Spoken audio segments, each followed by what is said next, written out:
Good morning, everyone. It is 9:30 in the morning on Thursday, August 1st. This is Brad Matheny. This is an update to the Plan Your Trade video.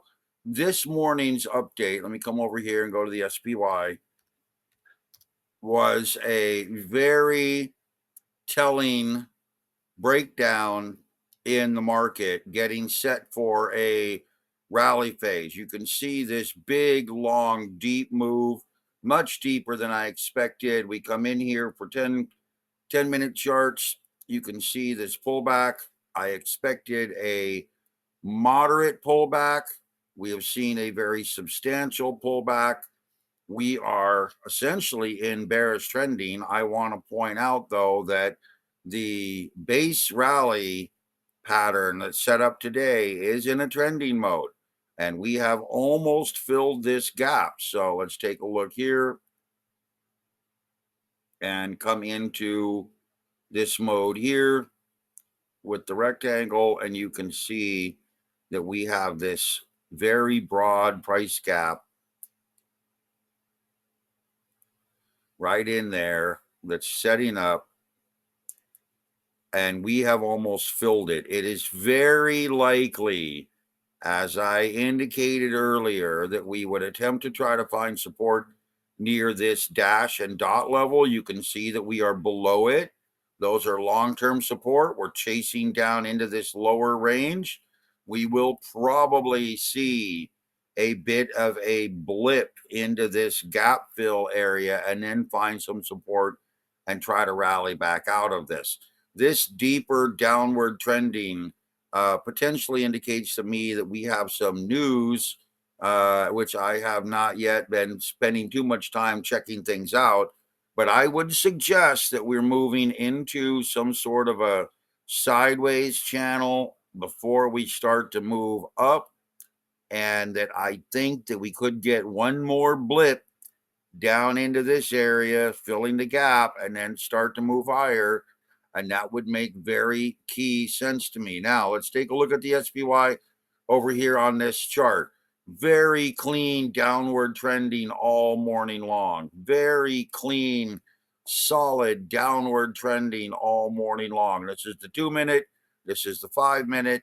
You can see we're below the 382 level and the 382 level. Very clean trending, a bit of counter trending here. No major counter trending here, though, although we are bullish on this Bollinger Band, adjusted Bollinger Band system. You can see we've got this big, solid downward trending, and the 382 levels have moved up. So again, the previous 382 levels act as a area of support and resistance. So we can see that this area is acting as fairly strong support potentially. Same thing with this area right here and this area right here. Just extend it out because these are areas of support. That's what's happening as price is moving through this area. You can see that we've got this rallying higher with a new low here. It finally broke down and set up a new low. The rules of Fibonacci are that price will always attempt to establish a new low or a new high. And if it fails to establish a new low at this point, then we are going to move higher. So you want to watch for, essentially, if I come in here and open this up, you can see the new lows being established. You can see the intermediate low over here that's been established. This is Fibonacci price theory at work, folks. Failed to establish a new high after this, it must come down and establish a new low. In failing to establish a new low, which we have potentially right here, we must attempt to establish a new high, which would mean to get above this level and possibly higher. So very critical that we're watching this level right now. That's the new low potential. You can see that we're moving into basing. You can see that we're kind of moving sideways, and we would want to watch for this low level to hold, giving us some chance of support, potentially moving higher, at least into this target range, maybe quite a bit higher. Or we're going to come down, as I mentioned to you, fill that gap window and try to move higher. Now, this has got a bunch of overnight data on it. So let me go to 15-minute and maybe let's come in here and ignore the overnight data.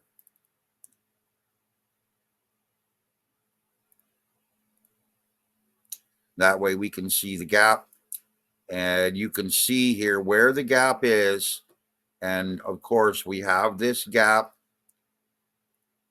that is playing out and getting filled right now. There's the gap window. Try to make this a little different color.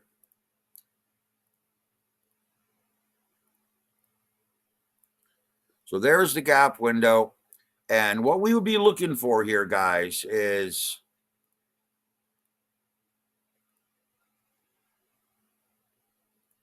get this back to where I want it.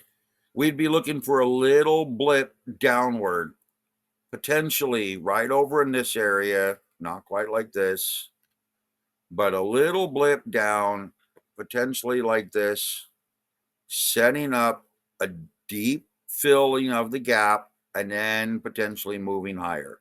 So you can see what I do believe to be a potential for the base to set up here.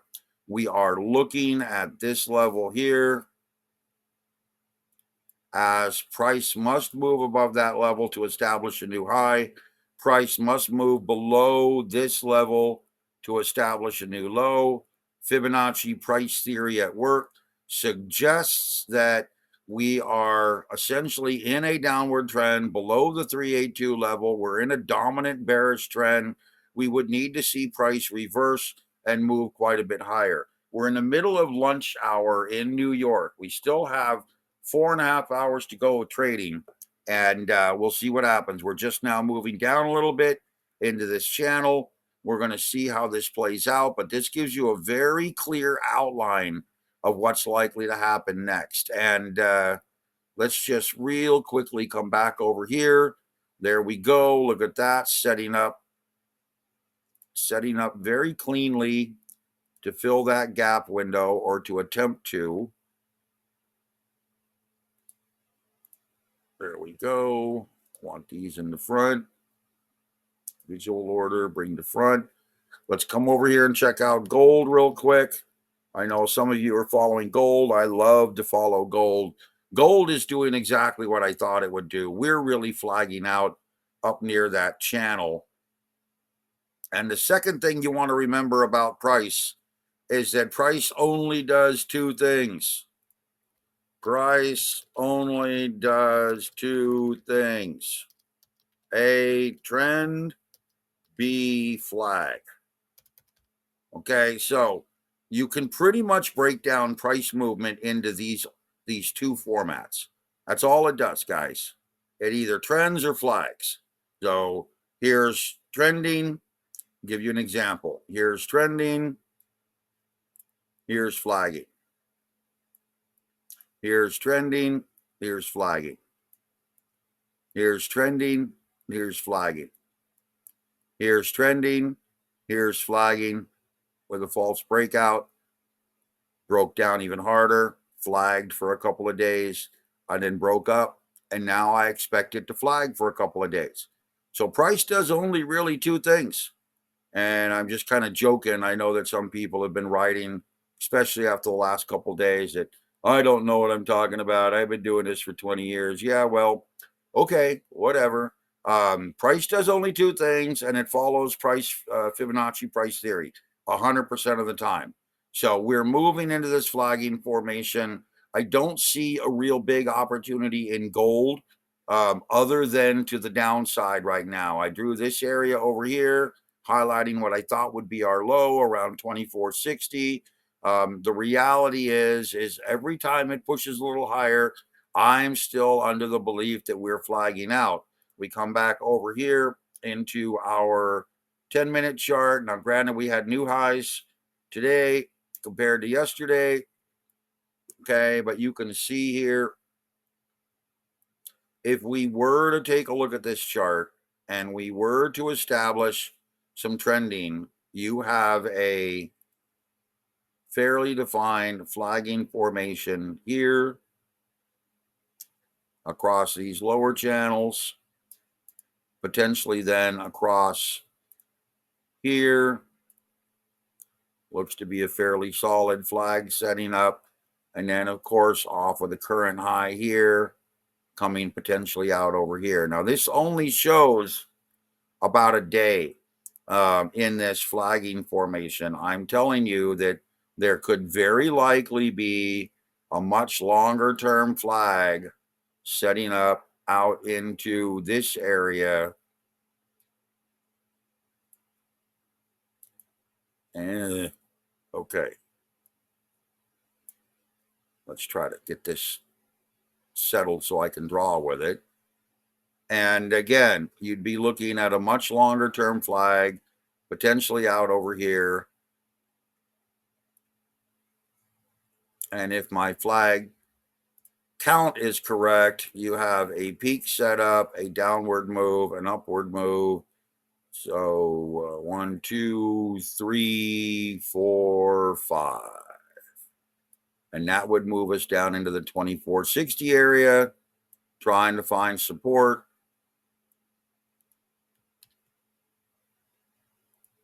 Trying to find support right over here.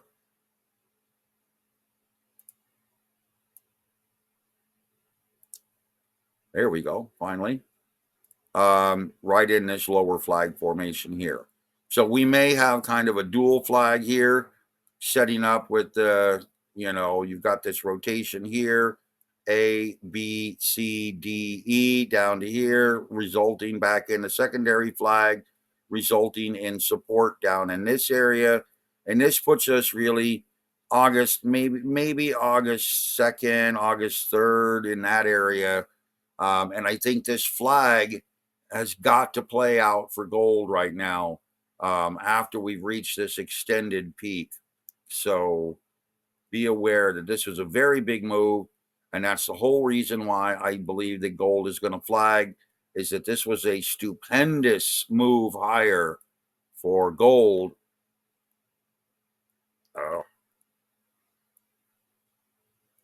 And because of that huge move in gold, I see gold looking to try to stall out over here, really stall out and move downward. Now, obviously, with all the lines I've drawn on it, kind of hard to see that little black bar, but it's there. There it is. Barely hidden behind all my drawings. So remember, we have this trending versus flagging. Couple of rules you want to remember. Price always attempts new highs or new lows. Always. Price only moves in two modes, trending or flagging. It cannot do, well, it could technically do both at the same time, trending upward in an ascending flag or trending downward in a descending flag. But we need to understand the entire concept of what I'm trying to teach you is I do the research, you guys make the decisions. Okay, so as I mentioned to you here, I'm not going to tell you what to do, but I'm telling you that I see it flagging downward, counter trend, meaning you should be taking smaller allocation potential, short-term, quick profit looks at how to profit in a downturn. That would mean very small positions in futures contracts or moderately small positions in put options. You would be basically looking for a move back over here into the 7th, 8th, 9th. I drew this very quickly because I was down on a 10-minute chart. You really want to remember that we are looking at a multi-day swing here, likely stalling out, flagging, and then rolling into this lower channel like I've drawn many times before. Okay, Bitcoin is down $1,800. Let's take a look at Bitcoin. You remember I mentioned to you earlier that Bitcoin was going to try to move down to the 62,000 area. right in this area as a rolling flag. It looks like it's broken down very aggressively. So here, see it actually move quite a bit lower. I'm going to show you that area and then tell you we could see it move into this 60,000 if it trends downward very aggressively. So again, there's the move. I called it about 4 or 5 days ago, actually a little bit longer back over here. I called this bottom perfectly. And what is Bitcoin doing? Bitcoin is moving into an extensive flag, as I've already shown you. 1, 2, 3, 4, moving out into a flagging formation, or potentially moving out into a secondary flagging formation, which would be like this, and then back up. That would be a secondary flagging formation. And I've seen this happen before where you can get flags that end into secondary flags. And that's not uncommon. This impulse volatility near the apex breaks out into a secondary flag, extends the sideways move a bit, and then we get some sort of a forward movement on a secondary flag. But remember, I don't know what I'm talking about. I've been doing this for 25 years, helping people build systems and studying technical analysis by some of the the best teachers on the planet. But remember, I don't really know what I'm talking about. Okay, let's go back to the SPY. We're down 7. NASDAQ's down 400. Huge move. Let's take a look at the NASDAQ. Wow. Yeah, just see it's retracing right back down into that basing pattern. So 10-minute chart. Try to drag this, resize this, basing extensively down here near these lows. You can see where we're at. Very clean use of Fibonacci is to pick the rejection areas, and you can see that we've gotten down to the 618 level and just below it right here, well below what I would consider the immediate support level, which is the 382 to 50 level. This is deep downward trending. We have a immediate need to try to find some support at the 618 area. If not, on the NASDAQ, we could be looking at deeper downward trending, because the 618 level is essentially the last line of defense before we potentially move into downward trending, trying to establish a new low back off of that area. So understand that if we can't find support here at 18,900, roughly 980, then we're probably going to target this 18,662 on a deep downward move. So we need to find some support, get back up in this area, mount some sort of a rally. And I would assume the same thing is going to be, yeah, see, we filled the gap window. It's done. While I was talking to you guys about this, this is your base. This is your bottom. Now we need to see that rally come into place. And if we don't see that support level hold above the 543.60 area on the SPY, then we are going to see it move downward and try to break below this low back over here. Again, that's what price does. It either trends or it flags. My opinion right now is this is a perfect area. We filled the gap, perfect area to base, bottom, and rally. And so we will wait for the pattern to play out. Beautiful base setting up here at the closed window. We'll see how it plays. Come back over here, last bit of a check. Right below the window, we filled it. We filled it. We're basing. Now we will see what happens, guys. Okay, I'm going to let this go. It's been 20 minutes. Going to be an interesting day if this base rally sets up right below this window. So we'll see.